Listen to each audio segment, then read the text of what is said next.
ট্যাংরা মাছগুলোকে ভালো করে ধুয়ে নিয়ে হলুদ আর লবণ মাখিয়ে মাছগুলো ভেজে নিতে হবে।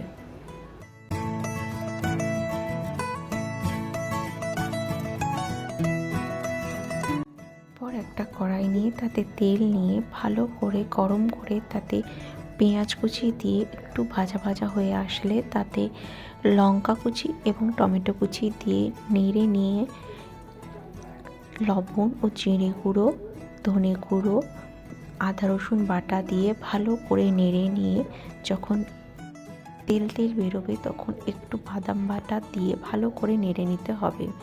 তারপর হলুদ গুঁড়ো ও লঙ্কা গুঁড়ো দিয়ে কষিয়ে নিয়ে মাছগুলো দিয়ে দিতে হবে।